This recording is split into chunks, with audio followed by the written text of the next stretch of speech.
Want your friends to buy you food. Want your friends to buy you clothes. Want your friends to come to the beach.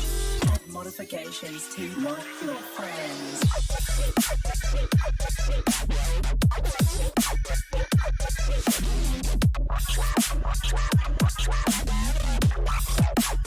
Sorry, I didn't quite get that.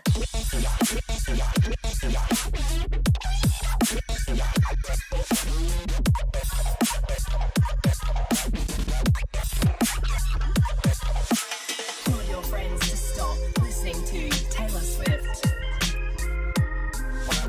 Want your friends to stop them using the sync button. Add modifications to your friends for maximum enjoyment. Want your friends to come to peace, come to system failure.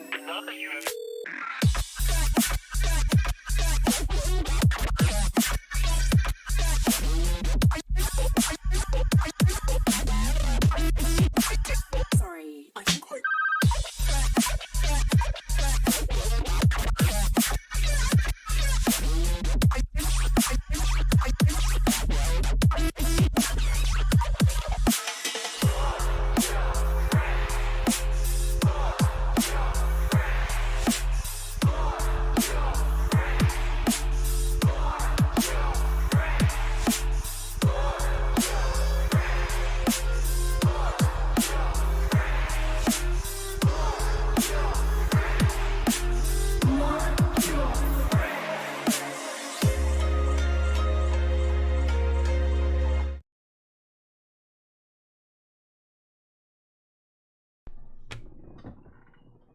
All right, OMFL, welcome to another Down and Distance show as we kick off season 105 here. Lots of games have already come off the board, but I'm going to introduce my co-hosts for tonight. And you have CincyIceburg and Maniac. Welcome, guys.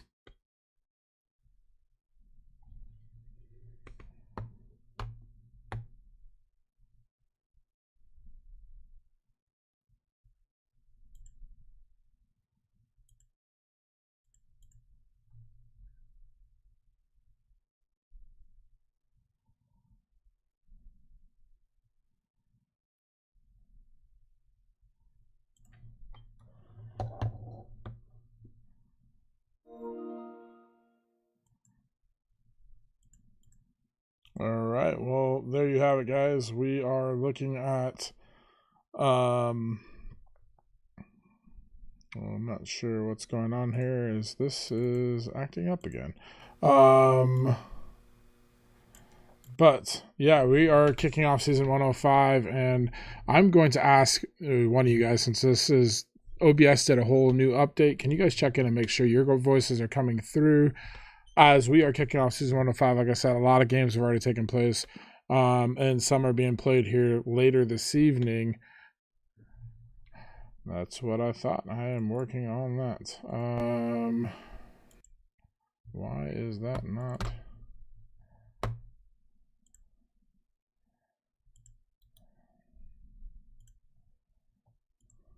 Hang tight here. I'm getting this figured.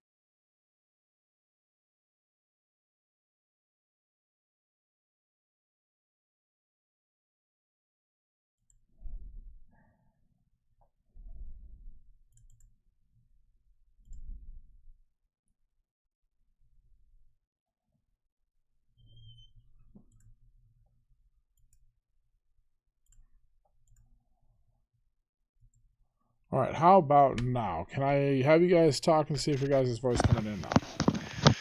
We have a test 1, 2, 3. Perfect. I am showing you guys' voice, so I got that fixed. I apologize on the delay here. But we have season 105 has kicked off, and I just want to go ahead and first congratulate from season 104 Trey, not only winning his first OMFL Bowl, but Massimo coming in as a 7 seed and running the table through the AFC gauntlet and making it to the OMFL Bowl game. And I know he came up a little short on what he wanted to do to complete his run in the AFC, but we want to give hats off to those guys. And as we wrapped up another season, But yeah, let's go back to the introduction since you guys didn't. Welcome, Cincy and Maniac. Welcome. Happy to have you guys back. Woo-wee! It is good to be back. Welcome to season 105 OMFL. Season 105. And we are done with that, and the off season was done like a breeze, just like I like it. I'm excited to be back. This is going to be my first full season back, and I'm itching to get going on the field. I got my draft picks underneath my belt, and looking forward to getting back in the swing of things in OMFL in season 105. Absolutely. Well, we're going to talk about our teams, the draft, and everything here in a little bit. As I said, season 104 recap, Trey Massimo. But we've also had some moves, so let's, I'm sure everybody's up to speed. But Penguins has moved over from the Commanders to take over the Steelers. We've had Bird switch over and take over from Arizona, took over the Commanders. And then we welcome in a fellow member who was with us at one point in time, has now come back deep in the gap, is taking over the Cardinals. So a little bit of shift in power, but also shift of teams here in the middle of season 104 going into season 105. And what are your guys' thoughts with those moves? Anything that stands out? Anything that you guys are looking forward to watching as season 105 kicks off and plays out? First thing I see is, we all know Penguins is a Steelers guy, so once the Pittsburgh opened up, we kind of all knew that Penguins was going to his team, which is, I think where he belongs. He belongs in the AFC North. Because it's always good to be your team, sometimes you might feel a little more invested. But anyways, over to Bird. I don't know, in my opinion, I don't know if he just looking for new scenery, tired of playing D money twice a year. I mean, honestly, the division's not much easier, in my opinion. Instead of playing one guy who's going to harass you for 2 games, now you're playing 3 guys that are going to harass you for 2 games. So that's just my 2 cents. Yeah, there's definitely was some shaking up of the teams with the Outlaw, taking off, and then of course I come in, and then with a shake up with the Steelers coming open and Penguins going over to his favorite team. I'm on the opposite side of that coin. I like to be my favorite team, but I also hate it with a passion because one, I tend to want to just hang on to players, or I have too much of a love-hate, and it's, to me, like when you lose that close, hard game, it's like 2 times harder on you because, hey, it's your favorite team that just got walloped. But, kudos to Penguins. He got his team. And Bird, though, I don't know what I want to say. I think his favorite team is the Eagles, so maybe this move is just to be in the same division as his own favorite team, or hoping that one day maybe, the Eagles will come open or something. But, he definitely inherits a very good team that Penguins put together. But, again, you go from one division that is so tough to the next one that is just as tough, if not tougher. So, yeah, I mean, let's not hide the secret here. I think Penguins is, obviously top of the talent pool, I should say, in this OMFL league. But him taking his talents over to the AFC, we've mentioned how that division really is a buzzsaw already, and it becomes top to bottom a pretty solid division. Outlaws being, such a great guy, but Penguins taking over that team, now you have 4 teams that are capable of really winning that division. So I really look forward to seeing kind of the dogfight that happens in that division.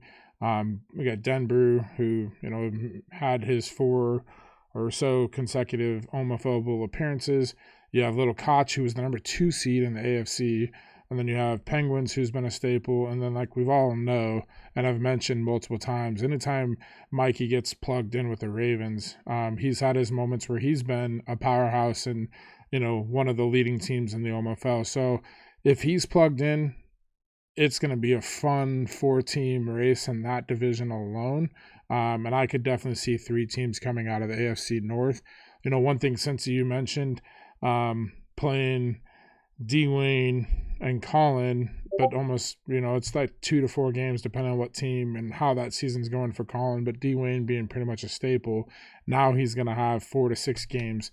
That's definitely something that is interesting, but I don't think Penguins shies away from that. And then, hindsight, you made a point, Maniac, that I can touch base on. I'm always leery about playing with my team ever since in the past I had my Cowboys. And many years ago, when Terrence Williams was a player on the Cowboys, I signed him to a long-year deal, thinking that he was, the guy that I wanted to keep. And it really just kind of handcuffed me and drug me down, and I kind of went under with him because I didn't want to let him go being a Cowboys fan. So, you kind of become loyal to those guys, and you don't want to let those guys go. So it's, it'll be interesting to see how he plays with the Steelers with 2 seasons or so left in this cycle. But I really look forward to seeing what Penguins can do going forward. With that being said, we're going to jump right into kind of we've covered, the postseason, but let's talk about the draft and kind of the free agency. I really want to hear your guys' thoughts about the free agency and about the draft. Anything that really stood out or any surprises, anything that was just, maybe a big winner, big loser overall in the offseason. I'll go ahead and start this one. I don't get too into the free agency, like looking at other teams, but I did notice, he made a point in the chat and he said it twice. I'm going to say one of the losers of the offseason is actually the Bengals. Now, they did have 2 first-round picks. Maybe Maniac can help me with who they selected and if they were all right or not, but he had like $86 million left over or something like that, 80+ million to spend, and kept losing bids, so he didn't really spend anything. But like, in my opinion, this is his year. He's looking for heavy hitters to go for that championship because he's got Burrow, Chase, and Higgins all still on rookie deals of their last year. So he was looking to really spend that money to really put his team over the edge, I think, and he kind of struck out there, and now he's got a lot of money kind of gone to waste. Yeah, and just to speak on the draft picks, he did pick up a couple defensive linemen that are pretty solid. 77 defensive tackle and a 74 left in.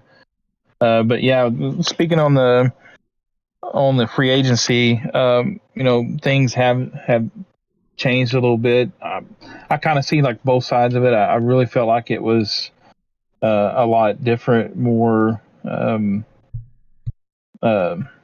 structured, I guess, in the offseason, less things for the board to try to track and keep up with. But then, like with my team, the season before, they were so bad. Management was bad, and so they only had 4 wins, and I couldn't even get the players that I had, wanting to re-sign, let alone get any top free agent interested in my team. So I wasn't able to, through the free agency, try to rebuild my team because, we were with the rules structured that you could only offer